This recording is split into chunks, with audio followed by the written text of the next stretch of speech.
5 p.m., so I'm going to call the meeting to order. For tonight, I believe we may have regrets from our deputy warden due to illness. So if she comes in, and other than that, everybody else is in attendance. So at this time now, we're going to pause to seek guidance.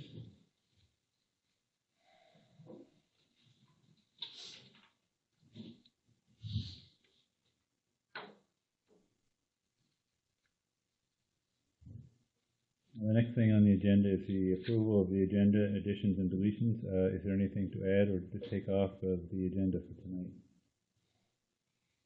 Motion to approve the agenda. Seconded? All in favor of the motion? Aye. Approved.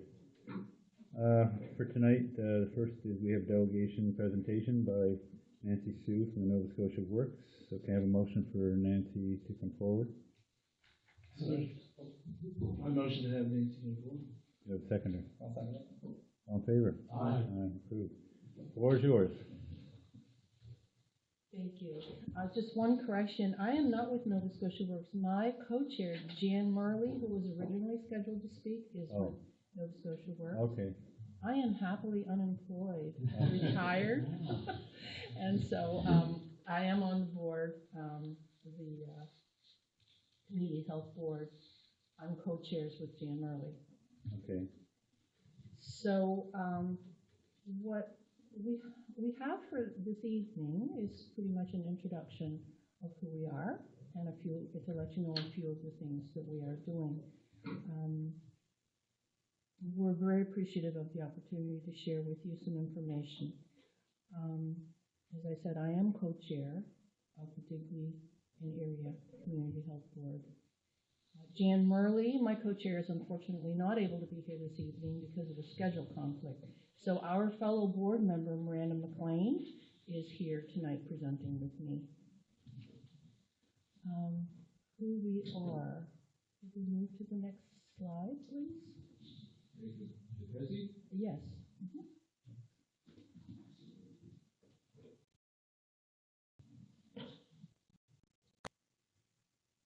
Yes, there we go. Okay, the community health boards are legislated by the Nova Scotia Health Authorities Act. There are a total of 37 community health boards, or CHBs, across the province in Nova Scotia. Boards are volunteers who work together to improve the health of their communities. Next slide, please. And continue.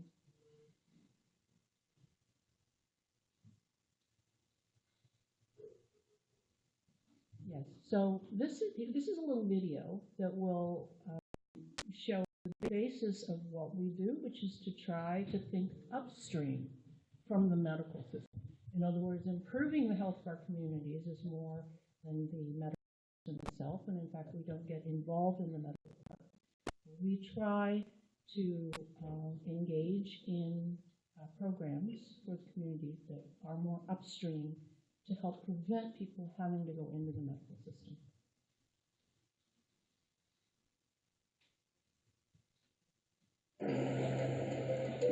You're standing on the edge of a river. All of a sudden, a flailing, drowning child comes floating by. Without thinking, you dive in, grab the child, and swim to shore. Before you can recover, another child comes floating by. So you dive in and rescue her as well. Then another child drifts into sight, and another, and another. Eventually, hopefully, some wise person will ask, who keeps chucking these kids in the river? And they'll head upstream to find out. Every time we have to clean up an environmental disaster, every time a young person winds up in jail, every time people have to take medications to make up for the fact that they couldn't afford good food, we're suffering from the results of downstream thinking. Thinking upstream means making smarter decisions about what kind of country we want. What better goal could Canada have than creating the conditions for all people to enjoy true health and experience physical, mental, and social well-being? It's the best way to measure our success, and upstream thinking is the way we get there.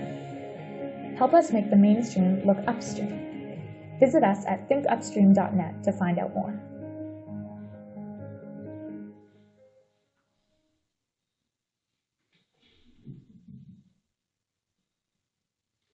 Okay, so as far as the organization within Nova Scotia, next slide, please. Digby is part of the Nova Scotia Health Authorities, NSHA's Western Zone.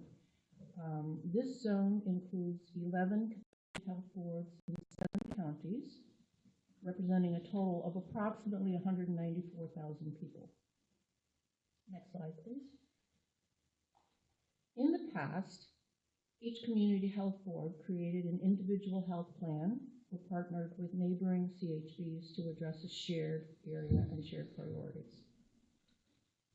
More recently, the chairs of all the boards in the Western Zone came together to discuss issues and priorities and discovered that they are often very similar. So for the first time in 2019, the boards of the Western Zone decided to collaborate on a single plan, creating a strong, unified voice for community health in the Western Zone of Nova Scotia. So this, what you have before you is the health plan. It is the final summary of our engagement with the communities. It's a 3-year plan from 2019 through 2021. We had 2 phases of engagement. Next slide, please. We involved the public and targeted stakeholders, and in the fall of 2017, we used surveys, focus groups, and community conversations to learn about every issues and concerns in our community outside of health services. About 3,000 surveys in both English and French were completed across the Western Zone. And in the second phase, in the spring of 2018, we brought together 200 stakeholders in a series of 9 meetings held throughout the Western Zone to help us clarify what we heard in the first phase, clarify priorities for our work going forward, and to develop recommendations to the Nova Scotia Health Authority based on the priorities expressed. Stakeholders were very clear that when tackling similar issues in the past, they saw success where there was a common vision, where there was community involvement, when they worked together, and especially when discussions included those living with the issues identified. So what we heard was a very rich assortment of feedback on the needs and aspirations of the communities in the Western Zone. Comments and concerns about primary health care were relayed to the appropriate parties at NSHA because we, as I said previously, the community health boards do not get involved in the medical aspects of healthcare. Everything that relates to the social determinants of health was carefully considered and categorized. In this process, we found 4 major themes that we then defined as priorities within our plan. And Miranda will summarize those priorities. And if you could just change the slide.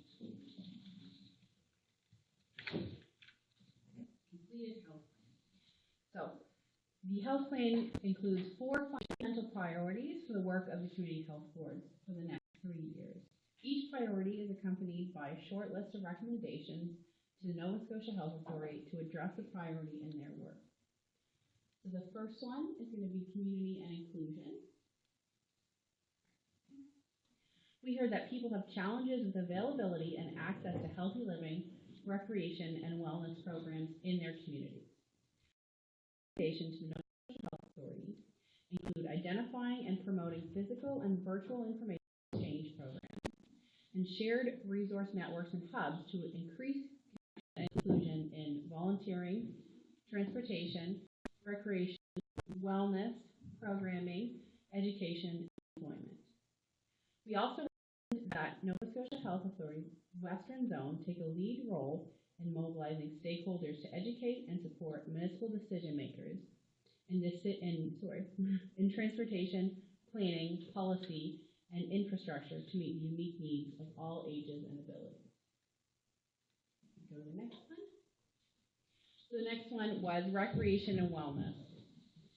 What we heard was that people have challenges with availability and access to healthy living, recreation, and wellness programs in their community.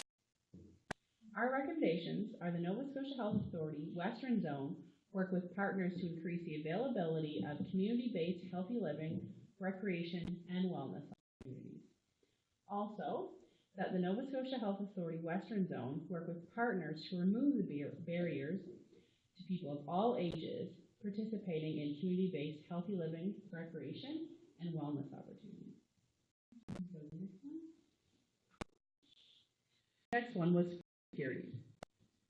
So we heard that people have difficulty accessing healthy foods because of cost, availability, transportation, and lack of food preparation knowledge and skill. We recommend that Nova Scotia Health Authority Western Zone work with community partners to advocate for investments that benefit all students equitably. So that would be such as Nova Scotia, the National School Food Program, which we'll have some information on. And we also recommend that the Nova Scotia Health Authority Western Zone work with community groups and programs to advocate to local, provincial, and federal governments for social policies that address income and therefore address poverty and food insecurity. It's not just one thing, there's many different layers. Go to the next slide. Safe and affordable housing was the fourth and last priority.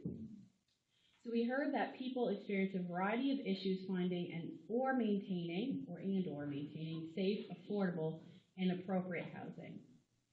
We recommend that Nova Scotia Health Authority Western Zone identify the impacts of insecure housing on programs and in the community, as well as take a leadership role working with partners in community, government, and the business sector to develop a framework for action to address the barriers for this housing.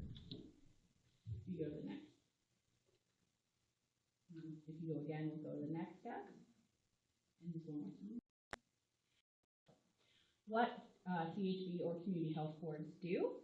So while these priorities will inform the work of community health boards, not every community health board will work on every priority, nor will they limit their work with the social determinants of health to the priorities of the plan. Community health boards will take the priorities under consideration as we make decisions about partnerships, advocacy, action, and wellness fund distribution through the coming 3 years. So speaking of the wellness funds, Nancy is now going to give you a brief summary of the Wellness Fund program, which is sponsored annually by the Community Health Board. So that's closed now, but she'll go on. So the next presentation on the state is being PowerPoint. And it is labeled the wellness funds. Yep. Perfect, thank you. So the question we hear a lot from people is, well, what exactly do community health boards do? The wellness funds administration is the one key item that we do every year. Funds are allocated to each CHB district according to a formula that the NSHA uses. It's a formula that includes population, it includes other factors, and it also includes a degree of need. I can't tell you exactly what the formula is, but we are informed that the Digby area is one of the areas of higher need. So relative to its population, it gets a little more funding than some of the other districts. The way it works is applications are solicited and due by October 15th of each year. The applications are received by the Nova Scotia Health Authority. They're reviewed for eligibility and then distributed to the appropriate CHBs for evaluation. The CHBs then form a subcommittee to review the applications in accordance with the priorities that Miranda just listed from the health plan. So there is a link there. And the CHB does not handle funds or does not administer the funds. It simply makes a recommendation on merit for approval and sends those recommendations forward to the Nova Scotia Health Authority. The NSHA then approves and distributes the funds. In 2019, the funding available for our area was just a little over $11,000. So it's not a huge pot of money, but it gives a little jump start to the groups that do receive it. 5 out of 9 applicants were approved for 2019 funds. And we are just wrapping up with final reviews of those programs now. For 2020, $12,201.27 is the information I'm told is made available for this round of funding for our area.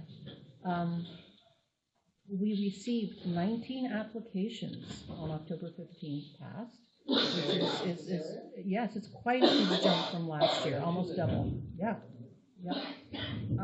The funding will be unfortunately not proportional to the number of applications, but you know, we'll have to make that determination. Those applications that were received on October 15th will be distributed to our subcommittee next week on November 18th, and the evaluation process will begin at that time. So at this moment, I don't know the extent or the merits of those applicants. At the conclusion of the review period, which will be approximately a month, recommendations for approval will be sent to the Nova Scotia Health Authority, and then successful applicants will be notified in January 2020, with an award celebration in March. So this we can go through very quickly. We did send forward, because this presentation was supposed to have happened a month ago, we did send forward these materials, but I will go through them just very quickly in case there's anyone who has any questions about it. The eligibility for the wellness funds includes nonprofit community groups and also schools and municipalities.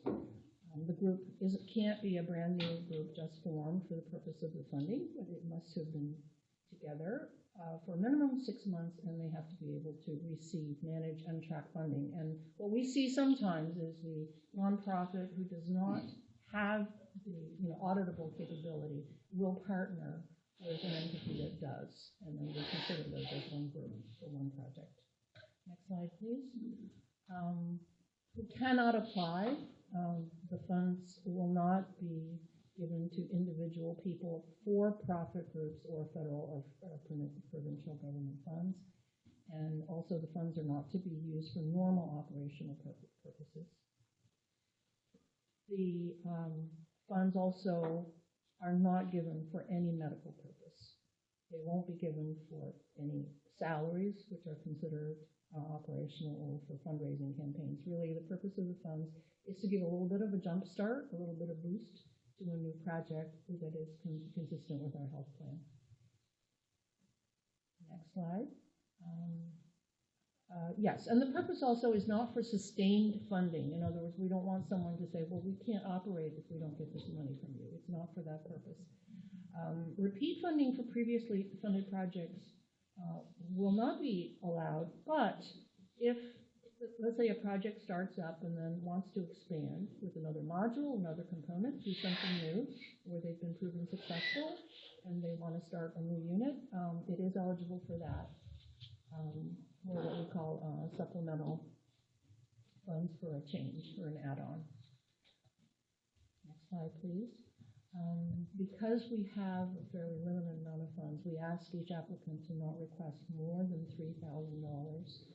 And in the last year, which was my first time reviewing these applicants, I was really amazed that, you know, with some organizations you give them $300, and they can do a lot with that. You know, they can have a one-day exhibition or a seminar, or something that brings something in. They can do something pretty impactful. So this was the presentation which we actually gave to the applicants as a workshop. So they were encouraged to contact the CHB coordinator, who is an employee of Nova Scotia Health Authority. And that's pretty much a quick summary of the wellness funds. Did anyone have questions about it? Since we are in the middle of this now, of this process, did anyone have questions about the material that you received? Do any of these wellness funds go directly to the school on the islands, or are you aware of that? I'm just wondering, because I know they've got like a salad bar and a breakfast program and healthy food and all that. Well, we have not yet. Actually, that's a good question. That's another piece of an initiative that we're undertaking. But so far, we have not, Digby has not issued funds for the healthy food schools. That's not to say they're not eligible. We have not received any applications for it.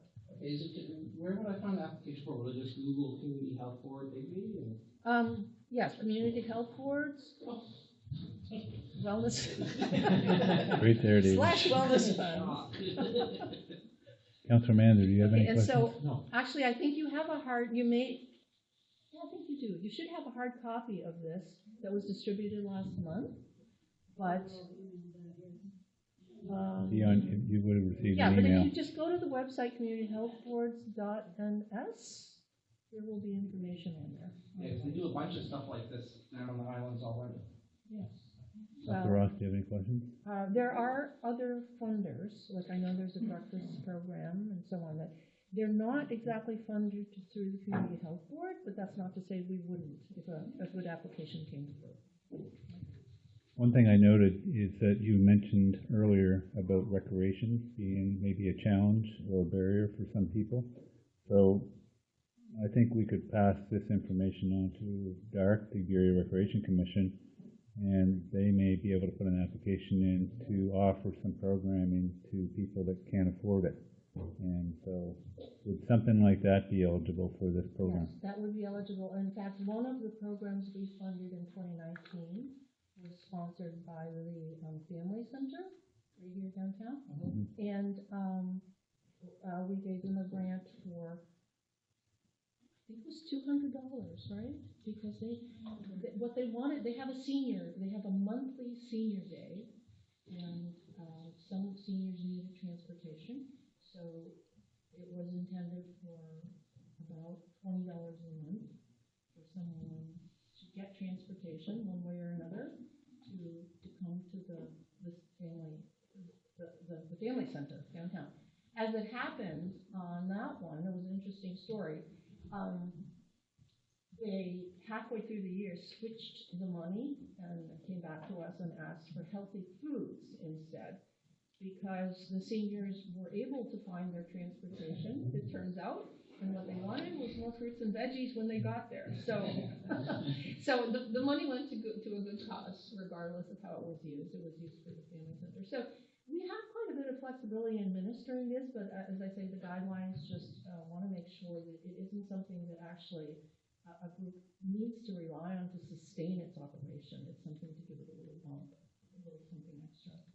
Okay, so, wellness funds are the thing that we do every year. It's a very important thing we do every year.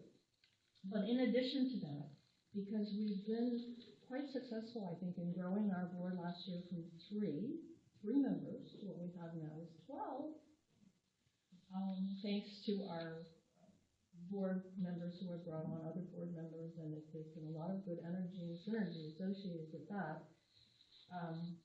We do have a couple of other programs which we're sponsoring, and you have the brochures in front of you. The first one is this one, the Food for Thought. Food for Thought is, you may have read in the paper that the group in the Community Health Board in Berwick has been quite instrumental in helping them to bring healthy foods into Berwick schools. And Heather Morse is a former principal in Berwick. She's chair of the Western Kings Health Board now. We asked her to come and give our group a little instructional walkthrough of what did she go through and how did she get there. And of course, she's been working on this for 20 years, but one of the most important things that we wanted to learn from her is how did you start? What are the pitfalls? what are the steps you believe, having gone through this, that we should take. And of course, her biggest, encouragement is that you need to partner with as many people as possible, because it can't just be throwing a salad bar into school, it has to be everybody. So that program is coming up on November 18th. Everyone is invited. We've opened it to the public. And you'll see that the list of guest speakers here, Jenny Osborne, Bill Doucette, and Heather. Also, we have an additional speaker who we have added to this list, and that will be Lisa. Lori, sorry. She is from the school board in Yarmouth, and she is with the Healthy School Program. So apparently they have instituted a new 5-year plan for healthy foods, and she's going to come and speak to the group about that. The second item that we're doing in November, on the 27th, is a Chew on This. This is actually a national program which we're going to participate in, and what it involves is the volunteers who we've partnered with, this Community Health Board and other local nonprofits, will go out. There is a postcard and a little brown bag.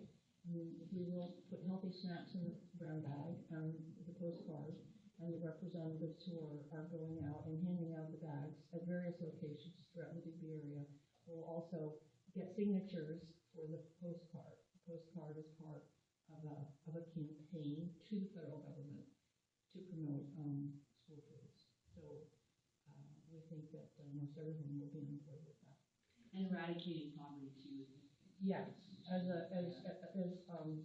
poverty is an underlying cause. Mm-hmm. Most of the issues that we are dealing with in the health plan. The Deputy Warden had a question for you. My comment was, I went to a couple of things at the Family Resource Center, and they did even comment that it was a grant. So, they did let people know. And the one that I saw there would probably not have the type of food because of their demographics. Well, so I will agree because it's a difficult problem. It's a very complicated problem. That's one of the things that Heather is emphasizing in her talk next week on the 18th, is that because of so many underlying causes and reasons, it's important to bring as many organizations on board as possible. It's just a very sticky issue. So anyway, we're trying to do our part to help move that along. So we very much appreciate your time and attention today. We're sorry it was delayed by 3 days from last month. But if you look at more detail in the paper copies of the health plan, you probably will have more questions, and you can go to the website to see if you can find any more information about that. So going forward, we do ask the council for your support, and that you help us advocate for these priorities. I know that Deputy Warden Gregory has been very active in a lot of our events, and we really do appreciate that. We're always happy to receive feedback, as well as your amplification in getting our messages out. So thank you very much. Thank you. Thank you for the information and the presentation.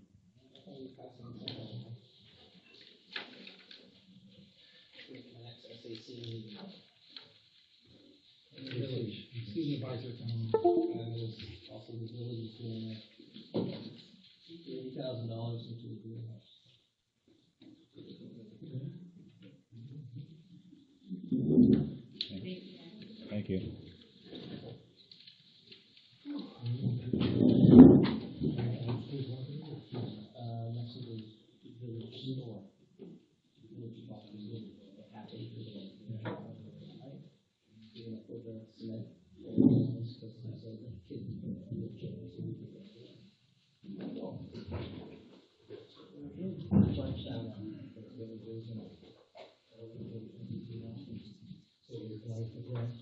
Yeah, there's still 2,000 they actually have to go here and have to go to the budget process. Yeah. I know the ones that came there today, funded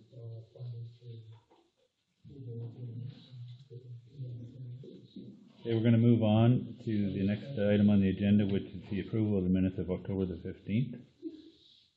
Everybody's had a chance to review the minutes. Can I have a motion to approve? Motion to approve the minutes of October 15th. Do I have a seconder? Second. Any questions? All in favor? Uh, Aye. Approved.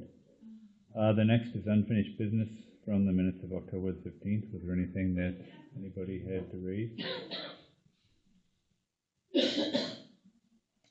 Hearing nothing, we're going to go on to the CO report. You've had the CO report in your package. First thing we're going to go over is just a reminder of some of the meeting dates we've got coming up. Well, actually, it's tomorrow, the Firefighter Long Service Awards. So that's going to be at the Digby Fire Hall. I assume you're gonna help with. Yeah. Each council from each district, fire district be there for that part of it. You can come up during that part, yeah. Yeah, I just think each, like, We can do that. well, No, that makes sense. We all, so those are all pretty good. Yeah. Part of that. well, I mean, you have, People I've known my entire life. yeah, you have three, George, you have only one. I have two. George has three. Three? Southville, but is that? That's in you. Now you got Southville, Weymouth, and you got Plumpton. No. No, I got one. You got Plumpton? Yeah.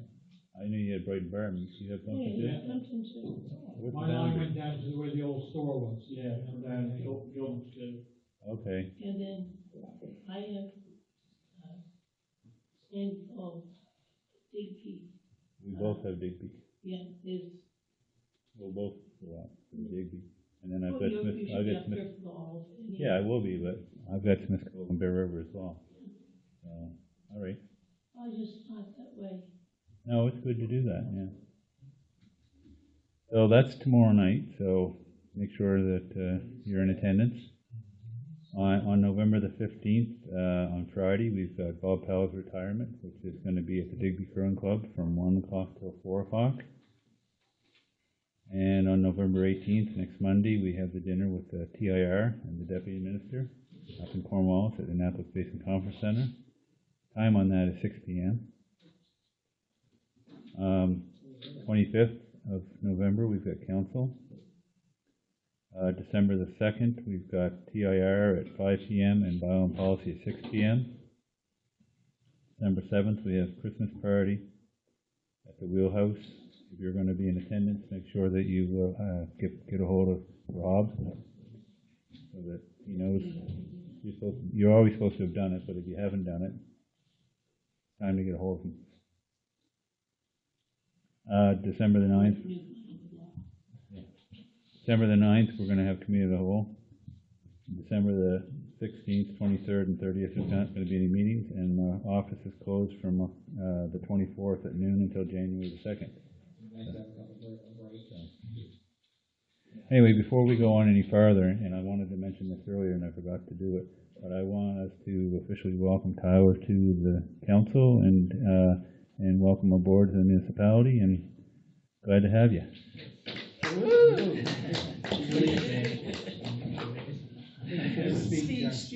Well, the only thing I can say is, I know your mother.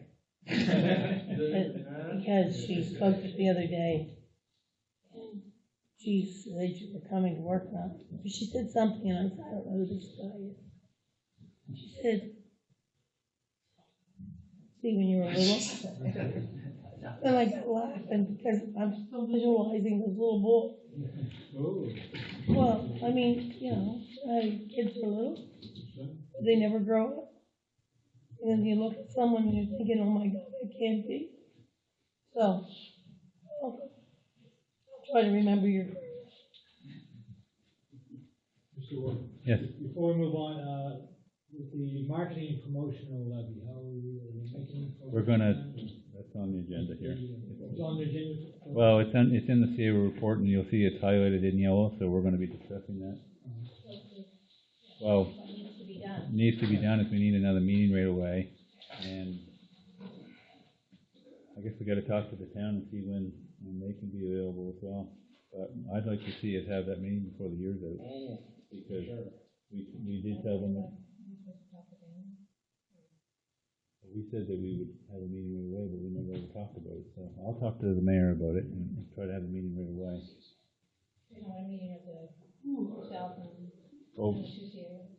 that, but then also a public meeting, because we wanted to get back out there and have another public meeting.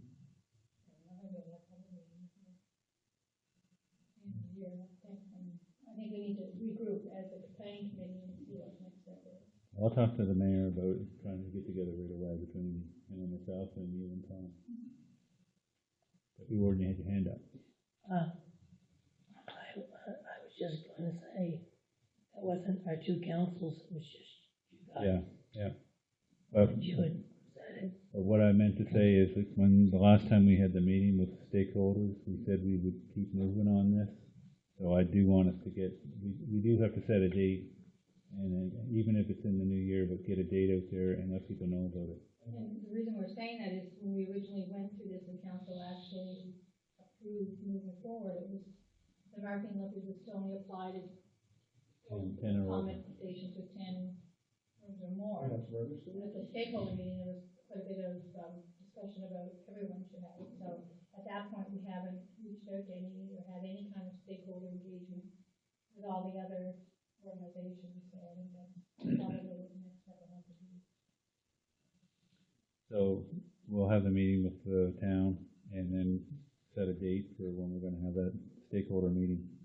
So even if it's in January, at least we'll get it out there. And I think to both councils, because this is a change, so I think that both councils, we have to determine if the town is on board with it as well. Changing it from 10 to 1. Well, while we're talking about it, I need to know the feel of council. How do you support it? Do you feel like it should go from 1 up, or stay at 10, or? Yep. Well, since the beginning, I've been, I think, 1 and up. I think it kind of has to be that way, even if it's going to be difficult to bring it to, administer it. Put the onus on the company, and I hope they, at least that we're trying to implement it fairly. I think it'll get the support of the larger. Okay, Deputy Warden. The ones that I spoke to, they're all saying they're very willing for it to happen once it's everybody. So for me, I am going to support one up, because I want what the people want, and if they're willing to be willing. Councilor Ross, your feelings on it? I support everybody. I think everybody should. It's their industry, and the project is to make to promote their industry. So I think it's good for everybody to be involved in that. Councilor Manzer. One of them, it's gonna be a little bit more administration on the administration side, businesses and stuff, respond.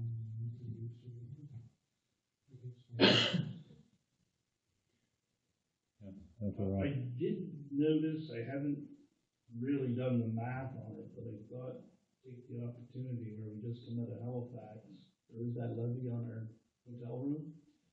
Don't think it's taxed. Remember the question came, speaking of more paperwork, they were worried that there was an HST. Yeah, you've got one there. I don't know. Let's look into it, but that was a question that was brought up. If we have to. If it was HST on the levy, you mean? But I don't think it is. There isn't? I don't think I ever heard that there was. Which would be good for, I think it was in that. It says here, HST, road tax. Room tax, it is on HST. room tax, I think it's Not HST the on levy. the room, but not on the levy. The Right, levy's when you separate. do Should be it, taxed on it's it. not on. So that's separate, so they're not calculating the HST, I know what they're calling it.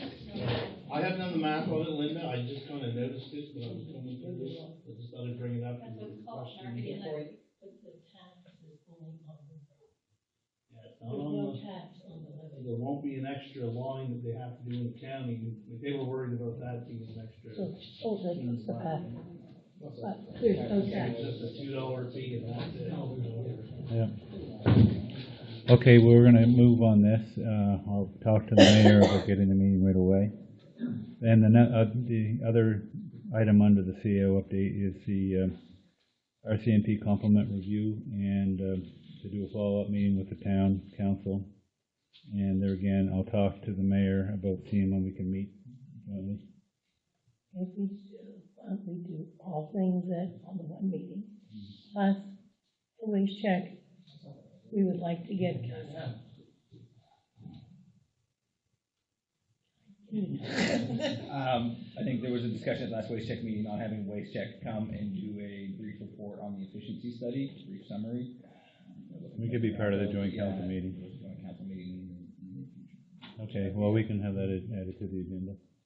What do we do if you pass out? You're the only one here that knows how to save anyone. Leave me laying down. Just leave you there. Keep Alone. driving home.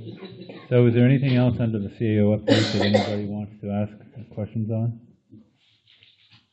It's the seed funding application, what does that mean for Martin School?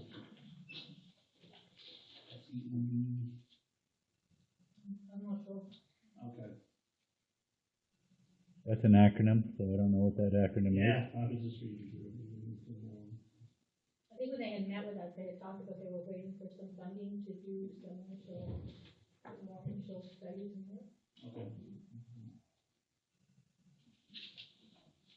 So we're hoping that we hear some positive news sooner rather than later on where they are. We still have the keys to the business. Yeah, we still own We're it. still responsible for the keys. Yep. Yeah, it's a long ways before we transfer, we have to have public hearing and that type of thing. So we're gonna probably have it for another winter. Okay, is there anything else under the CAO update? Hearing nothing else, we're gonna move on to the department reports. Any questions regarding the department reports? On trails. The article that Jonathan said he'll be doing monthly, Get it up.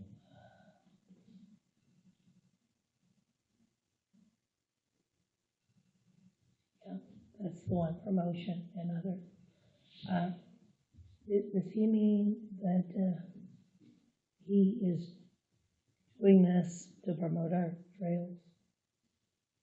I just wasn't sure.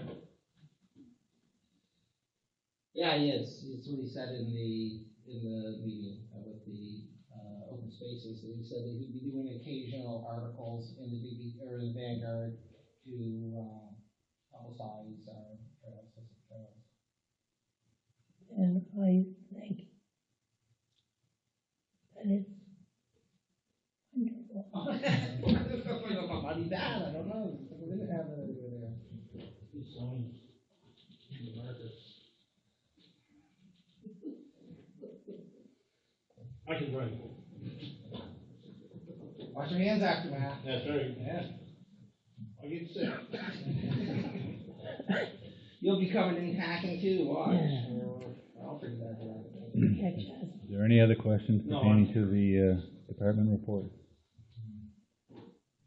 Hearing none, we're gonna move on. There's nothing under dangerous and unsightly for tonight. Business items, the Cherry Brook Trail, Bear River. This is something that I brought forward to CAO. There again, Jonathan has done some work on this. I went up on the trail with Jonathan and with Jonathan Welsh from the Bear River Board of Trade back a while ago. and we're trying to identify who owns the land. And two parcels of the land where the trail would go would be owner unknown. So it's a matter of trying to determine who owns the land and see if we can have access to put a trail in there. When I was up to Bear River for Remembrance Day service, I talked to some of the firemen up there about it because their land is right across the street from the fire hall. They have the gazebo there, and that would be where the trailhead would be. So I asked if they would be okay with people, accessing that to access the trail if there's a trail developed. And they told me that actually TIR has right of way across that land because it used to be called the old Bell Road. Yeah. So in that case, if it's the old Bell Road, the province should own it. It's a matter of us contacting the province. So the suggestion I was given was to contact Bridgewater. So that would be Kevin Rutherham, who's responsible for TIR lands. So I'd like for us to write him, give him the information that we have and ask whether or not he could do some research or let us know ownership of this property. Because if it is the province, it's not that we need to take it over, but we just, hopefully we could have access to it, similar to the railway bed corridor, where we could work with the Board of Trade to see if we can develop that as a trail. It's not that long, it's only 400 meters, but it's a really nice walk going through the woods right along the brook. They've discussed this in length before.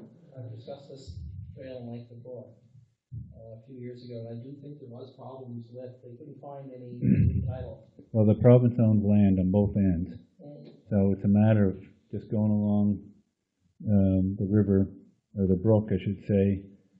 There, like I said, on both ends, it's an owner unknown. In the middle of it, it's identified that it's tied to the PID across the brook to a house there, and it's on the next map. So you can see the Blunden property, the little yellow piece there. That there is tied to that PID. But if it was the old Bell Road at one time, that would have been all TIR land. So that's something I'd like for us to write a letter to TIR and see if they can help us with a bit of the history on that property. I feel like Bob Powell had a lot of history on that property.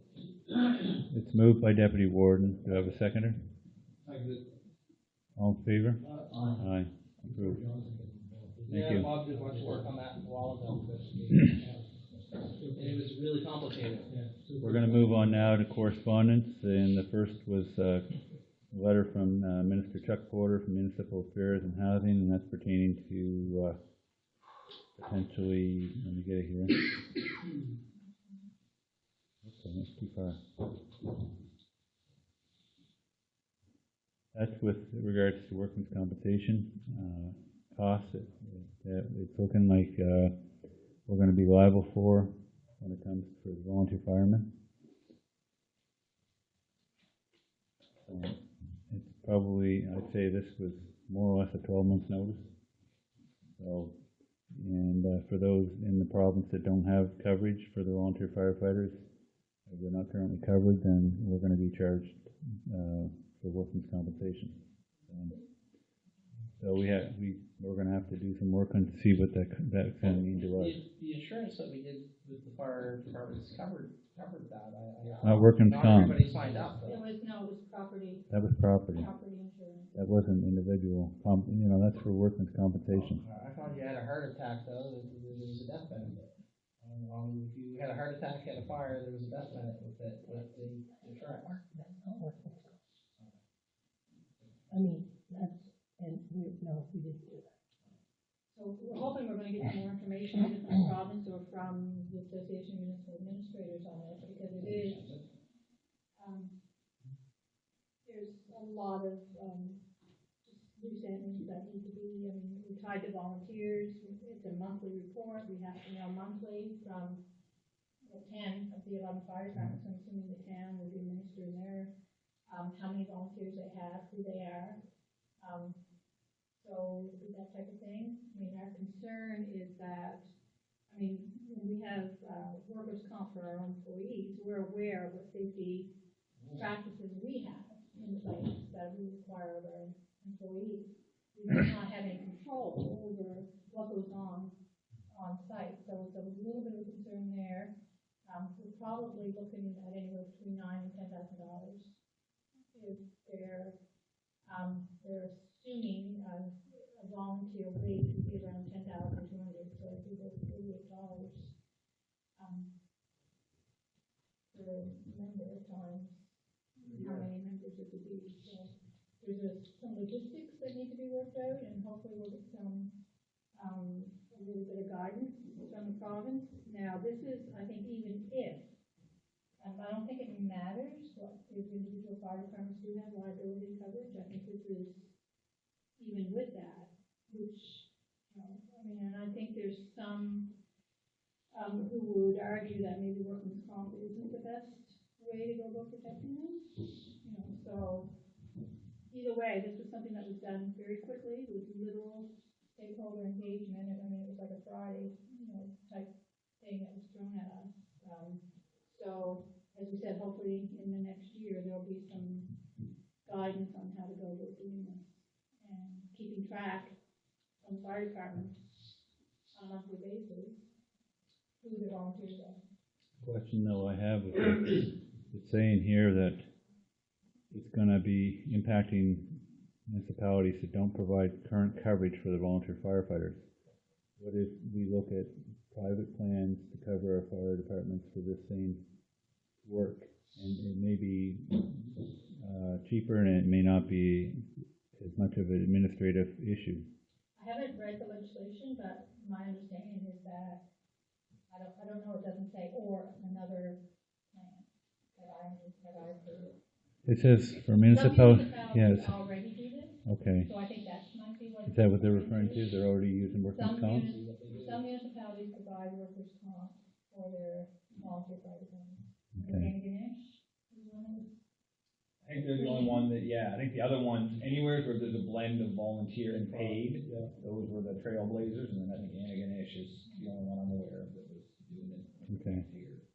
All right. So hopefully there will be more information so we can answer that question. If there's another program, if they have that, then will that be enough? But it's sort of like if you can provide proof of insurance, it shouldn't matter where it comes from, yeah, you think. as long as it's adequate insurance. Yeah, I think even the committee, the provincial committee that is made up of members of NSFM and AMA, the fire community, we've taken off their load. Okay. A little bit of catching up to do. All right. Well, we'll wait for more information. But in the meantime, we can see what the impact of this would be, especially with the upcoming budget. Well, it wouldn't be for this budget anyway. Well, it would. Yeah, I mean, we have to start gathering information and setting up some sort of process. we would need it in our next budget, though, for part of the budget anyway. So. Okay. Next thing is the letter from Jennifer Angel from Develop Nova Scotia, and it's pertaining to our high-speed internet. And it's very disappointing because it still doesn't address the issues that we raised, and they don't seem to take our concerns very seriously by the tone of the letter. And that is that we're trying to see and ensure that we have coverage for our region by one provider you're not gonna have like little pockets here and there. Most profitable areas. Well, we want everybody to have the same type of coverage and have somebody that's capable of providing that. And I think there's a feeling by the region that's working on this that we have a company that we're comfortable with to move that forward. And then by the way that this is coming out and they're trying to make it into 2 phases, it's making it very dicey as to how is this going to look. Unwieldy almost. Well, it's disappointing on their response, and actually I want to ask Linda if you want to add anything, because you guys had a call with the CAOs had a call with them, did you not?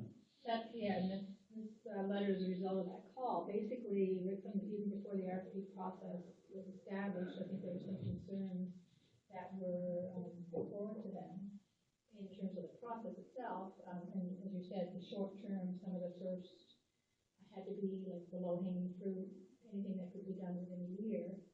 And the RFP process was only a month long, so there was a lot of concerns before we even started. none of those concerns were addressed in the process, they went forward with it anyway. Then we had concerns, as the warden had indicated, about municipalities not knowing, like, who's out there and what type of RFP responses they've had and how it's going to impact, our region. Because we figured once the RFP process is done and they've awarded things, it's too late at that point to try to do anything with it. But basically, we were told our concerns are unwarranted, verbatim, that trust us, it's best for you. Not verbatim, that's sort of my words, but anyway, so we shall see. There was also some discussion about that. The negotiations are going on with some of the ISP providers for these responses, that we should hear within weeks, and that these negotiations are going well. Since then, we've reached out to the provider that we've been dealing with, and because in a meeting with them, they had indicated that the negotiations weren't going well, and I think that's been confirmed by others as well. So, I think the chair of the board, we had asked her to be part of the meeting, and she did. I think she understood that we were getting a little frustrated with sort of digging their heels in, and she said no, she understands our concerns and that they think they want the same thing that we do, providing maximum coverage for our area, and that we will be happy, supposedly. If we don't assert our opinion, or how to tell them how to do it. So I guess what we really need, what my thoughts would be on this would be to let our MLAs in this region know what's going on. And I'm not talking about just our own MLA, but the MLA in Yarmouth as well, because it covers from Digby right down through.